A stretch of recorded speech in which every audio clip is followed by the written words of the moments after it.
BBC Nepali सेवाको साँझ पखबाट गनी अन्सारीको नमस्कार। आज कार्यक्रममा आज एकै दिन 900 भन्दा बढीलाई कोभिड, आगामी 2 साता धेरै संक्रमण हुने अनुमान। अबको 2 हप्तासम्म हामी संक्रमणको उच्च अवस्थाबाटै गुज्रिन्छौँ। नेपाली कांग्रेसले के आधारमा सिट बाँडफाँड गर्नुपर्ने नेताहरूको सुझाव छ। जबरजस्ती जिताउनु पर्ने गर्दा अर्को पक्षलाई लाभ हुन सक्छ, त्यो हेरेर उम्मेदवारी तय गर्नुपर्छ। नेता रामचन्द्र पौडेल र इजरायल एवं प्यालेस्टिनी लडाकु समूह बीच युद्ध विराम सम्झौतासँगै सहायता भित्रिँदै। तर सबैभन्दा पहिला आजका प्रमुख विश्व समाचार। विनिता दाहालबाट समाचार सुन्नुहोस्। इजरायल र प्यालेस्टिनी लडाकुहरूले युद्ध विराम गरेपछि गाजाको एकमात्रै ऊर्जा केन्द्रबाट विद्युत उत्पादन गर्न पुनः थालिएको छ। सीमा वारपार खुला गरिएको छ र लरीमा अति आवश्यक इन्धन पठाउने कार्य पुनः थालिएको छ। इन्धन अभावका कारण अस्पतालहरूले समस्या भएको बताएका थिए। 3 दिनसम्म चलेको लडाईँका क्रममा 15 बालबालिका सहित 40 भन्दा बढी प्यालेस्टिनीहरू मारिएका थिए। जेरुसलेममा रहेकी योलान्ड नेल भन्छिन्, हालैका घातक हिंसाका क्रममा मानवीय सङ्कट बढ्ने सम्भावना देखिएको थियो। इन्धनसँगै अहिले खाद्यान्न र सहायता सामग्री आउन थालेका छन्। बीबीसी संवाददाताको भनाई। युद्ध विरामका लागि इजिप्टले मध्यस्थता गरेको थियो। उक्त सम्झौताको व्यापक रूपमा स्वागत गरिए पनि संयुक्त राष्ट्रसङ्घले भने अवस्था अझै नाजुक रहेको भन्दै चेतावनी दिएको थियो। एउटा नयाँ प्रतिवेदनले रुस आफ्ना हतियार भण्डार पुनः पूर्ति गर्न सङ्घर्ष गरिरहेको जनाएको छ। पश्चिममा बन्ने उच्च प्रविधियुक्त सामग्रीमा भर पर्नाको कारण हतियार भण्डार पहिलाकै रूपमा कायम गर्न उसलाई गाह्रो भएको जनाइएको छ। ब्रिटेनमा रहेको रोयल युनाइटेड सर्भिसेस इन्स्टिट्युटका रक्षा सम्बन्धी अनुसन्धानकर्ताहरूले मस्कोले युक्रेनमा गरेको आक्रमणले उसको आपूर्तिमा असर परेको बताएका छन्। चाडका सैन्य शासक मोहम्मद इद्रिस डेबीले अगस्तको अन्त्यतिर राष्ट्रिय वार्ताका लागि मार्ग तय गर्ने उद्देश्यले 40 भन्दा बढी विपक्षी समूहसँग शान्ति सम्झौतामा हस्ताक्षर गरेका छन्। कतारले महिनौसम्म गरेको मध्यस्थतापछि उक्त सम्झौता दोहामा भएको हो। तर मुख्य विद्रोही समूह Front for Change and Concord in Chad अर्थात् फ्याक्टले भने उक्त सम्झौतामा हस्ताक्षर गर्न अस्वीकार गरेको छ। 300 भन्दा बढी बन्दीहरूको रिहा सहितका आफ्ना माग पूरा नभएको भन्दै उसले हस्ताक्षर गर्न अस्वीकार गरेको हो। चाडमा आउँदो अक्टोबरमा चुनाव हुने तय भएको छ। अफ्रिका महादेशको भ्रमणमा रहेका अमेरिकी विदेश मन्त्री एन्टोनी ब्लिन्कनले दक्षिण अफ्रिकासँग विश्वव्यापी स्वास्थ्य, जलवायु परिवर्तन र ऊर्जाबारे मिलेर काम गर्न आवश्यक रहेको बताएका छन्। दक्षिण अफ्रिकी समकक्षी नलेडी पन्डोरसँगको वार्तापछि ब्लिन्कनले दुवै सरकारहरूले मतभिन्नता रहेका विषयमा खुलेर कुरा राख्न आवश्यक रहेको बताए। विदेश मन्त्री पेन्डोरले मस्कोको आलोचना गर्न पश्चिमाले गरेको आह्वान अस्वीकार गर्दा अमेरिकाले अफ्रिकी देशलाई दण्ड दिएको बताए। र बांग्लादेशमा हजारौं मानिसहरूले इन्धनको आकाशित मूल्य वृद्धि विरुद्ध प्रदर्शन गरेका छन्। सरकारले रुसले युक्रेनमाथि गरेको युद्धका कारण भन्दै पेट्रोल र डिजेलको मूल्यमा 50% भाउ बढाएको छ। यो बीबीसी नेपाली सेवा हो।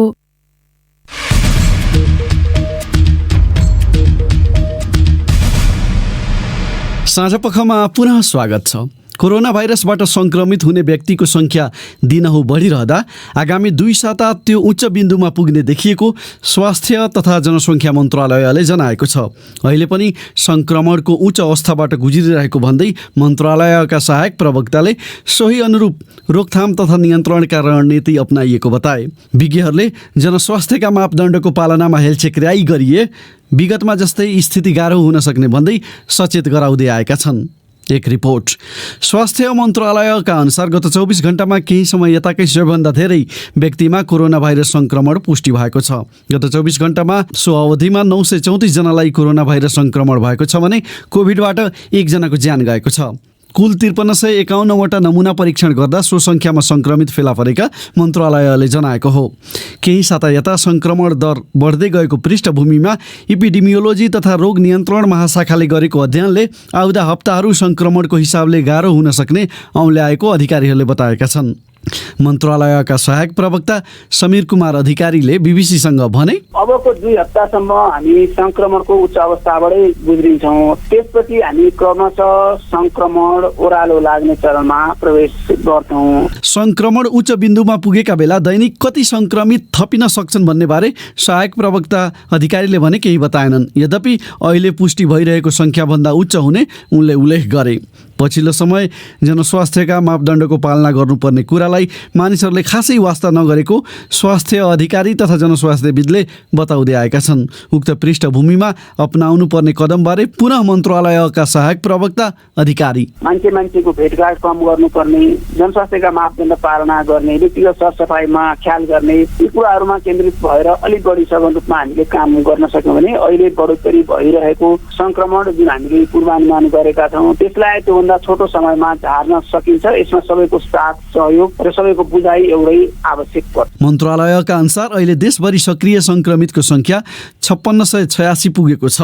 गत 24 घण्टामा 470 जना कोभिड मुक्त भएको मन्त्रालयले जनाएको छ। चर्चा कोभिडसँग सम्बन्धित विषयकै। कोभिड महामारी नियन्त्रणका लागि देशका विभिन्न नाकामा बनाइएका होल्डिङ सेन्टर औपचारिक रूपमा हस्तान्तरण नहुँदा प्रयोगमा ल्याउन नसकिएको अधिकारीहरूले बताएका छन्। पछिल्लो समय नेपालमा कोरोना भाइरस संक्रमितको संख्या क्रमिक रूपमा बढ्दो छ। वीरगञ्जबाट माधुरी महतोको रिपोर्ट। कोरोना भाइरस संक्रमण पहिलो र दोस्रो लहरमा क्वारेन्टिन अभावका कारण विद्यालय तथा कलेजहरूलाई क्वारेन्टिन बनाइएको भन्दै आलोचना भएपछि सरकारले गत वर्षको वैशाख 5 गते मन्त्री परिषदको निर्णय अनुरूप कोरोना रोकथाम तथा नियन्त्रणको उद्देश्यसहित मुलुकका विभिन्न 8 नाकामा होल्डिङ सेन्टर निर्माण गर्ने कार्यलाई अघि बढाएको थियो। पछिल्लो समय नाका हुँदै आउनेहरूको परीक्षण गर्दा नेपाल र भारत दुवैतिरका नागरिकमा संक्रमण देखिन थालेको जनाइएको छ। संक्रमितको संख्या थपिँदै गएपछि पनि सरकारले होल्डिङ सेन्टर प्रयोगमा ल्याएर संक्रमितको उपचार गर्ने व्यवस्था मिलाउन अझ पनि सकेको छैन। पर्साका सहायक प्रमुख जिल्ला अधिकारी भीमकान्त पौडेल, नेपाली सेनालाई हस्तान्तरण भयो भन्ने सुनेको, अब सञ्चालन कसरी गर्ने भन्ने चाहिँ कुनै भएन। सीमा नाकाबाट नेपाल भित्रिनेहरूलाई क्वारेन्टिनमा राख्न बनाइएको वीरगञ्ज लगायत देशका अन्य स्थानका प्राय होल्डिङ सेन्टरको निर्माण कार्य सम्पन्न भइसकेको भए पनि होल्डिङ सेन्टर प्रशासनिक अलमलका कारण सम्बन्धित पक्षलाई हस्तान्तरण अझ पनि हुन नसकेको बताइएको छ। स्वास्थ्य तथा जनसङ्ख्या मन्त्रालयका सहप्रवक्ता डाक्टर समीर अधिकारी भन्छन्, कार्यविधि बनेको छ, सञ्चालन पुरै भएर हस्तान्तरण भएपछि सायद त्यो कार्यविधि पनि स्वीकृत भएर कार्यान्वयनमा आउँछ। हस्तान्तरण भएर यो भयो अब सञ्चालनमा जाने भनेर जुन निकायले निर्माण गरेका छ उहाँहरूले नबुझाइकन हस्तान्तरण नगरिकन त्यसपछि हामीले केही गर्न सकेनौँ। होल्डिङ सेन्टर हस्तान्तरणमा ढिलाइ हुँदा आर्थिक तथा सुरक्षाको चुनौती पनि थपिएको बताइएको छ। माधुरी महतो, बीबीसी, वीरगञ्ज। अर्को विषय, सरकारको नेतृत्वकर्ता नेपाली काङ्ग्रेसका शीर्ष नेताहरूले आसन्न प्रदेश तथा प्रतिनिधि सभा चुनावमा गठबन्धनभित्र गरिने सिट बाँडफाँडबारे नेतृत्वलाई आज विभिन्न सुझाव दिएका छन्। प्रधानमन्त्री निवास बालुवाटारमा बसेको बैठकमा उनीहरूले स्वाभाविक बाँडफाँडमा जोड दिए। यसै सन्दर्भमा हामीले काङ्ग्रेसका वरिष्ठ नेता रामचन्द्र पौडेललाई गठबन्धनभित्र सिट बाँडफाँडबारे तपाईँहरूको मुख्य सुझाव चाहिँ के रह्यो भनी सोधेका छौँ।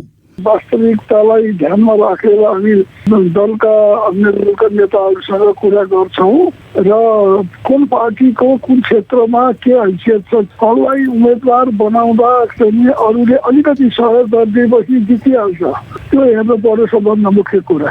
अरूले धेरै ठुलो बल गरेर जबरजस्ती जिताउनु पर्ने गर्दा अलिकति अर्को पक्षलाई लाभ हुन सक्छ। त्यसो भएर त्यो चाहिँ स्वाभाविकतालाई हेरेर उम्मेदवारी तय गर्नुपर्छ भन्ने हाम्रो धारणा छ। र सिट बाँडफाँडको आधार चाहिँ अघिल्लो स्थानीय चुनावलाई मान्ने अथवा थप केही कुराहरूलाई पनि मान्ने भन्ने कुरा छ होइन। स्थानीय चुनावमा वडामा आएको भोटलाई वास्तविकता पार्टीका भोट कति आयो, वडामा त आफ्ना उम्मेदवार उठाएका छन्, त्यसमा कति भोट प्राप्त भयो अहिलेको निर्वाचन क्षेत्रभित्र, अनि गएको निर्वाचनको समानुपातिकको भोट कति थियो, सबै पार्टीको समानुपातिक भोट। अब किन गठबन्धन भएको हुनाले प्रत्यक्ष निर्वाचनको भोट त गर्न मिलेन, समानुपातिक त आफ्नो पार्टीलाई आएको भोट छ, त्यसलाई चाहिँ हेरेर त्यसको आधारमा चाहिँ मूल्याङ्कन गर्नुपर्छ। 60-40 अनुपातमा गठबन्धनभित्र सिट बाँडफाँड गर्ने भन्ने कुरा बाहिर आएको छ, त्यही विषयमा यहाँहरूको जोड हो, निष्कर्ष हो? गठबन्धनभित्र यति सङ्ख्या र उति सङ्ख्या भनेर चाहिँ नि पहिले नै हचुवा सङ्ख्या गरेर गर्न सकिन्न।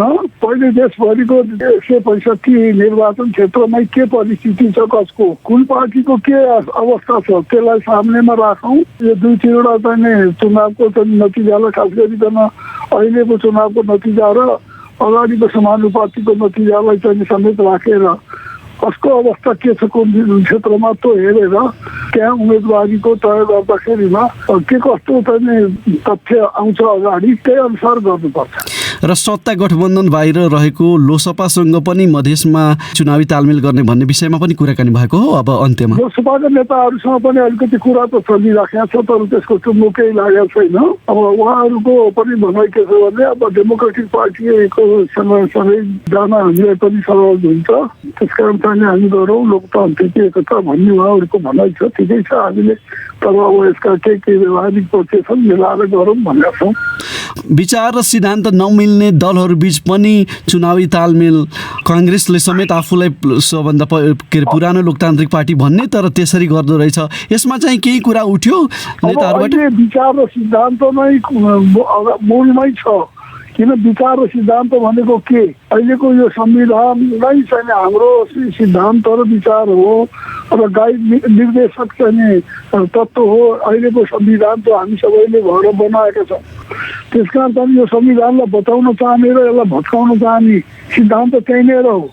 बचाउने सिद्धान्त र भत्काउने सिद्धान्त बिचको चाहिँ लडाइँ हो यो। त्यसो भएर संविधान बचाउन चाहने जति देशलाई अग्रगमनतिर अगाडि लान चाहनेहरू हिजोका कम्युनिस्ट काङ्ग्रेस यो नाम भन्दा पनि अहिले संविधान बचाउने नबचाउने कुराको अहिले सैद्धान्तिक लडाइँ हो। नेपाली काङ्ग्रेसका वरिष्ठ नेता रामचन्द्र पौडेल। तपाईँ नेपालका विभिन्न एफएम स्टेसनबाट बीबीसी नेपाली सेवाको साँझपख सुनिरहनु भएको छ। अब आजको अन्तिम विषय, इजरायल र प्यालेस्टिनी लडाकु समूहबीच युद्धविराम सम्झौता भएपछि गाजा स्थित एकमात्र ऊर्जा केन्द्रले फेरि बिजुली उत्पादन गर्न थालेको छ। सीमा वारपार गर्न खुला हुनुका साथै अत्यावश्यक इन्धन बोकेका लरीले पनि ढुवानी गर्न थालेका छन्। 3 दिन भएको लडाइँका क्रममा 40 जनाभन्दा बढी प्यालेस्टिनी मारिएका थिए। बीबीसी विवरणमा आधारित रिपोर्ट सुनौ स्वेक्षा राउतबाट। प्यालेस्टाइन इस्लामिक जिहादका लडाकुले युद्धविराम मध्यरातबाट लागू भएको बताएका छन्। इजरायली प्रधानमन्त्री याइर लापिडले पनि युद्धविराम गरिएको पुष्टि गरे। युद्धरत पक्षबीच इजिप्टका मध्यस्थकर्ताहरूको सहयोगमा युद्धविराम भएको हो। सन् 2021मा 11 दिनसम्म चलेको द्वन्द्वपछि अहिले भएको हिंसा सबैभन्दा ठूलो हो। युद्धविराम हुनुअघि इजरायली सेनाले गाजा स्थित इस्लामिक जिहादलाई लक्ष्य गरेर आक्रमण गरेको थियो। लगत्तै गाजाबाट रकेटहरू प्रहार भएका तर तिनलाई निष्क्रिय बनाइएको इजरायली सञ्चार माध्यमहरूले जनाएका छन्। इजरायली सेनाले गाजा स्ट्रिपमा रहेका विद्रोही समूहले दिएको चेतावनीको प्रतिक्रियामा आक्रमण गरेको जनाएको छ। इजरायल नियन्त्रित वेस्ट ब्याङ्क क्षेत्रबाट प्यालेस्टाइन इस्लामिक जिहादका वरिष्ठ सदस्य पक्राउ गरिएपछि तनाव चुलिएको थियो। प्यालेस्टिनको स्वास्थ्य मन्त्रालयका अनुसार हिंसामा आइतबारसम्म मारिने 43 जना मध्ये 15 जना बालबालिका छन् र 300 भन्दा बढी घाइते भएका छन्। गत वर्षको मे महिनापछि आइतबार गाजाबाट प्रहार गरिएका रकेटहरू जेरुसलेमसम्म पुगेका थिए। रफा शहरमा इजरायलले गरेको आक्रमणमा प्यालेस्टाइन इस्लामिक जिहादका दोस्रो प्रमुख नेता मारिएका थिए। मृत्यु भएका मानिसको अन्तिम संस्कारमा आइतबार ठूलो भिड जम्मा भएको थियो। गाजाको समर्थनमा प्रदर्शनहरू समेत भएका छन्। गाजामा मानवीय सङ्कट आउन सक्ने चिन्ताबीच दुई पक्षबीच युद्धविरामको सहमति भएको हो। स्वास्थ्य अधिकारीहरूले अस्पतालहरूमा जेनेरेटर सञ्चालन गर्न चाहिने इन्धन थप 2 दिनसम्म मात्रै पुग्ने बताएका थिए।